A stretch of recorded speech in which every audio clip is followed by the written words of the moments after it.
সেনাবাহিনী কি সেইখানকার সন্ত্রাসীদের সাথে বিশেষ করে বাঙালি যারা সন্ত্রাসী তাদের সাথে কি এভাবেই পাহাড়ি অঞ্চলে কাজ করে যে আমরা যদি লেফটেন্যান্ট ফেরদৌসের বিচারের দাবি করি তাহলে কেন ছাত্রদল এখানে ক্ষোভ প্রকাশ করতেছে।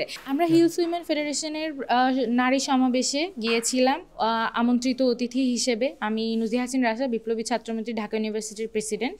আমার সাথে একজন শিক্ষক, ইউল্যাবের শিক্ষক অলিউর সান এবং একজন গণতান্ত্রিক অধিকার কমিটির সদস্য মার্জিয়া প্রভা উপস্থিত ছিলেন। আমরা ফেরার পথে আমরা কিন্তু পুরো সমাবেশ চলাকালীন সময়ই সেনাবাহিনী এবং গোয়েন্দা সংস্থার ব্যাপক তৎপরতা সেখানে দেখেছি। এমনকি ওই সমাবেশে যে আদিবাসী নারীরা এসেছিল জিপে করে, তাদের মধ্যে প্রায় 10টি গাড়ির ড্রাইভারকে সেনাবাহিনী তুলে নিয়ে গিয়েছিল সেনা ক্যাম্পে। তাদেরকে শারীরিকভাবে নির্যাতনের কথাও জানা যায় এবং পরবর্তী দিন আবার তাদেরকে সেনা ক্যাম্পে হাজিরা দেওয়ার কথা বলে। তাহলে দেখেন, পুরো সমাবেশ চলাকালীন সময়ে কিন্তু সেনাবাহিনী বা রাষ্ট্রের গোয়েন্দা সংস্থা ব্যাপকভাবে তৎপরতা দেখিয়েছে। তাহলে যখন আমরা ওই এলাকা ত্যাগ করতে গেলাম, আমাদেরকে ছাত্র দলের 3 সন্ত্রাসী আমাদের উপরে সন্ত্রাসী আক্রমণ চালায় এবং তারা আমাদেরকে চার্জ করে যে কেন আমরা এই সমাবেশে আসবো, কেন আমরা এই এলাকায় আসবো। আমি বাংলাদেশের নাগরিক, আমি কোথায় যাব সেই জবাবদিহিতা করতে আমি তার কাছে বাধ্য নয়। এবং আমরা যখন এই হামলার প্রতিবাদে এবং হামলার একটা মামলা নেওয়ার কারণে পুলিশ নিরাপত্তা চেয়ে আমরা কাউখালী থানার ওসিকে কল দিই, সে কিন্তু সেই সময় ব্যাপক কনফিউশনে দ্বিধাদ্বন্দ্ব দেখিয়েছে যে এটা তার থানার আন্ডারে পড়ে কি পড়ে না। আইন কিন্তু বলে যে যেহেতু একটা ফৌজদারি অপরাধ আমার সাথে ঘটেছে, তাহলে এই মামলা নিতে যে কোনো থানায় বাধ্য, পরবর্তীতে সেইটা ট্রান্সফার করতে পারে, কিন্তু সেটা কিন্তু করা হয়নি। যেহেতু আমরা ব্যাপক নিরাপত্তার ঝুঁকিতে ছিলাম, আমরা কিন্তু পরবর্তীতে আর ওই রাস্তা ধরেই থানায় মামলা করতে যেতে পারিনি, আমাদেরকে ফিরে যেতে হয়েছে সন্ধ্যার আগেই, যাতে আমরা চট্টগ্রামের দিকে যেতে পারি। সুতরাং এবং যেই হামলাকারীরা তারা কিন্তু বারবার ফোন দিয়ে কনফার্ম হচ্ছিল যে আমরাই তারা কিনা যাদেরকে আটক করতে বলা হয়েছে।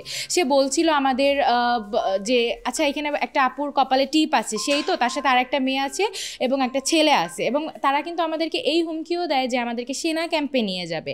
এখন তাহলে সেনাবাহিনী কি সেইখানকার সন্ত্রাসীদের সাথে বিশেষ করে বাঙালি যারা সন্ত্রাসী তাদের সাথে কি এভাবেই পাহাড়ি অঞ্চলে কাজ করে যে তোমাদের কাউকে পছন্দ না হলে তোমরা সেনা ক্যাম্পে নিয়ে আসবা? তা না হলে তার এই ঔদত্য কোথা থেকে আসে যে সে বলতেছে যে আমাদেরকে সেনা ক্যাম্পে নিয়ে যাবে? এবং যখন আমরা বললাম যে ঠিক আছে আমরা সেনা ক্যাম্পেও যাবো এবং আপনার সাথে, তবে আপনার আগে আমাদের সাথে থানায় যেতে হবে, তখনই কিন্তু সে একটু বিচলিত হলো এবং তারা আমাদের পথ ছেড়ে দিল।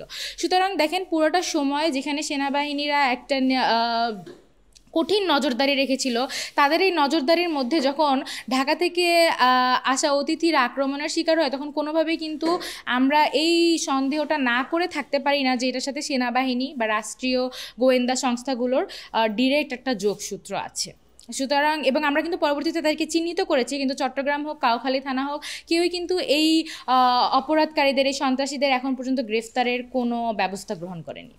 জি, তাদের নাম, পরিচয় আমরা সবই শনাক্ত করতে পেরেছি। এবং ইমরান, সে হচ্ছে কাউখালী ডিগ্রি কলেজের সভাপতি ছাত্র দলের, আরেকজন হচ্ছে হিমেল, সে হচ্ছে কাউখালী ডিগ্রি কলেজের সাধারণ সম্পাদক ছাত্র দলের ওই একই কমিটির। এবং তাদের সাথে ছিল তাদের সাংগঠনিক সম্পাদক। সাংগঠনিক সম্পাদক মূলত ড্রাইভারের কাজ করতেছিল বাইকের, আর বাকি 2 জন, বিশেষ করে ইমরান যে সভাপতি, সেই কিন্তু সর্বপ্রথম ওই শিক্ষকের গায়ে হাত তোলে, তাকে লাথি মারে এবং পরবর্তীতে হিমেল সহ এরা মিলে আমাদেরকে শারীরিকভাবে লাঞ্ছিত করে। ক্ষোভটা তাদের ছিল যে আমরা কেন হিলস উইমেন ফেডারেশনের এই সমাবেশে এসেছি।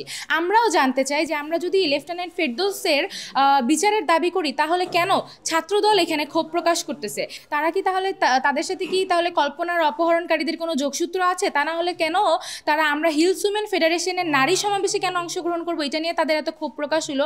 এবং কেন তারা আমাদেরকে এই বলল যে আগামী দিনে আমরা কখনোই তাদের এই সমাবেশে আসতে পারবো না। আমরাও সেটা জানতে চাই এবং এর জন্য আমরা বলছি যে সুষ্ঠু তদন্ত সাপেক্ষ বিচার হতে হবে। এবং যেহেতু আপনারাও জানতে চাচ্ছেন যে এই ক্ষোভটা কোথায়, এই ক্ষোভটা যদি আসলে কী কারণ, এটা যদি আমাদের বের করতে হয়, তাহলে আমাদের আসলে ওই লেফটেন্যান্ট ফেরদৌসেরও বিচারের দাবিটা এবং তদন্ত সাপেক্ষে তার গ্রেফতারটাও আমাদের দরকার। তাহলে আমরা জানতে পারবো যে এই লেফটেন্যান্ট ফেরদৌসের সাথে বা এই সেনাবাহিনীর এই কুকর্মের সাথে কোন রাজনৈতিক দলগুলো আসলে যুক্ত আছে, যে তার বিচারের দাবি করে যদি কেউ কোনো সমাবেশে অংশগ্রহণ করে যে তাদেরকে পথ আটকে হামলা করতে হবে।